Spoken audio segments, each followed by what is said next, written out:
We're here because free speech is under attack. We're here because people are being convinced that socialism works. We're here because people are being judged guilty until proven innocent.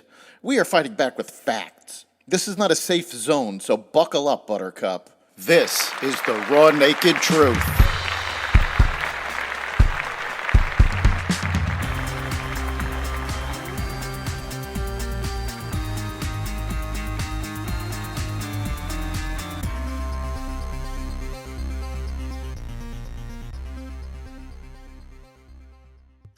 It's a brand new year for your money. Are we expecting a recession? What could happen? And where is your money going? Welcome to the Raw Naked Truth. I'm your host, Eric Lopkin, and we are here for our Wallet Watch segment with Chris Calandra of Elliott Wealth Management. Chris, welcome and Happy New Year. Happy New Year, Eric. Happy to be joining you today. It's always great to have you. And as I said in the intro, we've got a lot of recession predictions going on out there. Some say it's going to be minor, some say we may avoid it, and some say we're in for the mother of all recessions. So what do you see coming down the pipe?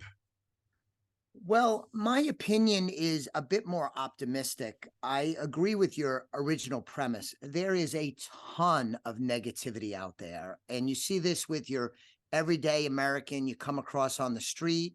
When I look at the economists and financial folks that I tend to read, follow, listen to, there is a lot of negativity, very sour mood out there.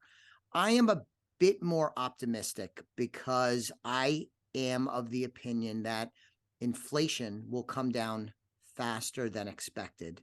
And if that happens, the Fed can be less aggressive, not have to go as far and as fast with their interest rate increases, which means that we might be able to avoid a recession, or more likely, I'm in the camp that we have a recession as expected, but it's pretty shallow and pretty brief. That would be my best guess. Right. Now, you mentioned there's all this negativity out there, and we have talked on our sister podcast, Carnivore Bites, which of course you were part of Carnivore Radio for a long time, how a big part of recessions is the mental attitude. If people expect a recession, they're going to get a recession. So how much of what we're seeing is because people do have, consumer confidence has been down. Even as inflation slowed down, it was still ridiculously high, especially on food, which is what people see the most often. So how much of the potential of a recession right now is that negativity, and how much is actual data? Yeah, it's a great question. The self-fulfilling prophecy element to this is pretty powerful. If people are expecting something, they're likely to get it. And the expectations are for a recession, and that does increase the likelihood that we get it. Consumers have been hit very hard. This inflation story, as I've been saying for a long time now, is not something that people need to be have explained to them. They don't need to watch TV to figure it out. They see it when they go to the grocery store, when they go out to eat, when they fill up their tank, although that's improved a lot lately, when they get their utility bills. Seemingly everything that they spend money on every day has gone up dramatically. So even though the inflation pressures have eased a bit, it's not really noticeable, and people are still kind of in a foul mood about it, and they still have angst about it. And if they change their behavior because of inflation and the higher prices and the expectations for more of that, that could have a very negative impact. To this point, though, Eric, when you look at consumer spending, it is very strong. Consumers are out there in force. Now, some of that's being fueled by borrowing, because when you look at the borrowing numbers like credit cards and that kind of thing, it is spiked. So it may not be sustainable, but I joke about this. You go to a nice restaurant and you eavesdrop on, let's say, 3 couples at the next table. They're ordering a beautiful bottle of wine. They're ordering appetizers, steaks, dessert, running up a big tab. And you listen to them and they're complaining about inflation. All right. People's behaviors don't necessarily follow what they're feeling, but we have already seen some behavioral trends, especially in driving, because Yes. the cost of gas went up. And again, as we've talked about on our sister podcast, Carnivore Bites, what we've seen in the past is that the cure for high fuel prices is high fuel prices, because people stop driving, they bring down demand, and that brings down the price. And we've seen that happen.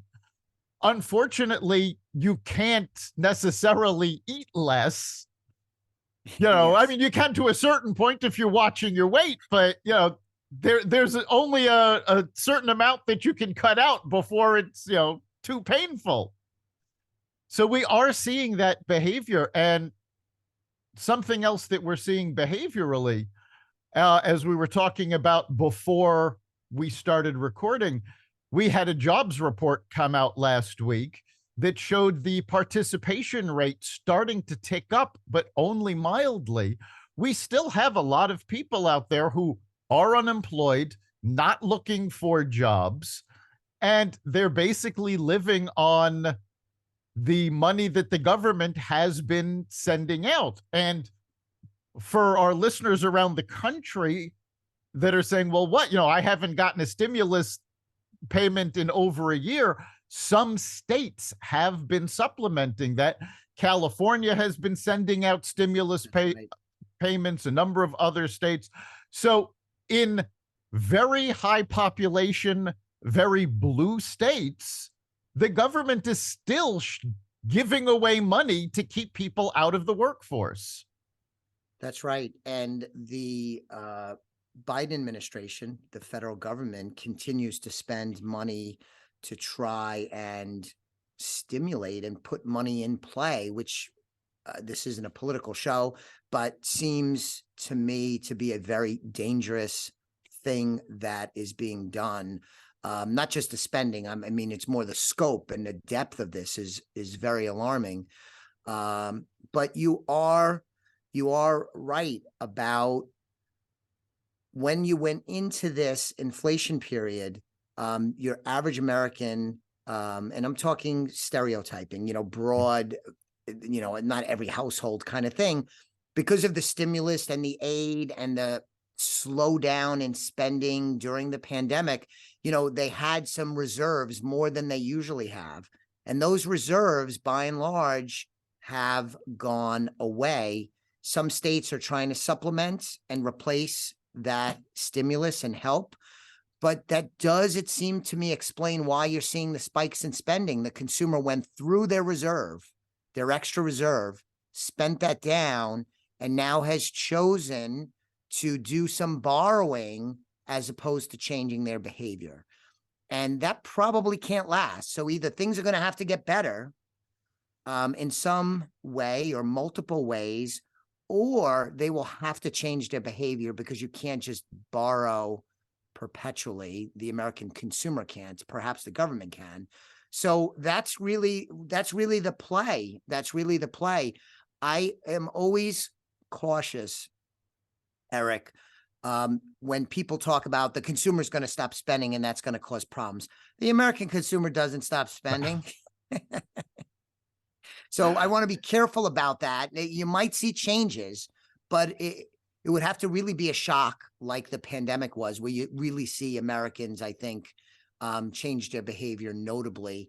And if you believe in that, then you start going into the camp of a deeper recession and or the mother of all recessions. But as I already stated, I'm not really in that camp.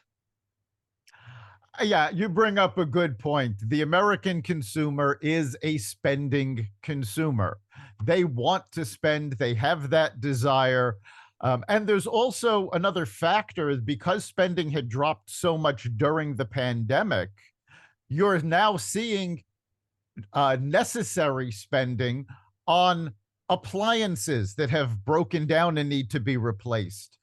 We did see a lot of home repair done during the pandemic, but you're seeing now things need to be replaced, and that's also boosted, what I refer to as necessary spending, because you don't have a choice when your car breaks down and it has to be fixed or it has to be replaced for you to get to work. You don't really have a choice in that spending. That's right. So before we go, I want to get your opinion on what we're going to see from the markets this year. 2022 was a rough year for the stock market. Are we going to see the same type of volatility that we've been seeing? Do you think things may calm down? What's your best guess? Yes. So I would say expectation would be for continued excess volatility, because there's so many cross currents. This includes the war in Europe, which we haven't talked about. There's a lot at play. So I would expect a lot of volatility.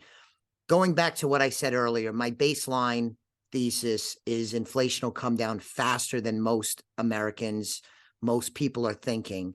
And if that is the case, that means the Fed could calm down on its aggressiveness. That means I think the economy could perform a little better. So all this to say, I think that the market can enjoy a rebound this year, perhaps not ripping off some astronomical returns, but I feel as though my best guess is that the market bottomed in September and that we're in the early stages of a recovery, despite all of the bad news, all of the negativity, all of the worrisome aspects. If we could just come in a little better than expected on one or more of these fronts, not necessarily really good news, but maybe a little bit better than expected bad news, I think that the market could have a nice recovery. I would not, of course, I'm not giving anybody individual advice or anything, but I'm cautiously optimistic that this year will be a recovery year, again, based on inflation being tamed a little quicker or starting to be tamed quicker than a lot of people are anticipating. Excellent. Thanks for being here. That's the Raw Naked Truth. And of course, always remember, before making any financial decision, check with your individual advisor, because everybody's situation is different. That's the Raw Naked Truth. You can catch every episode of the Raw Naked Truth at xvadio.com/podcasts, the Apple Podcasts app, Google Podcasts, Spotify, iHeartRadio, Stitcher, Audible, Amazon Music, and other platforms that respect freedom of speech. We'll see you next time.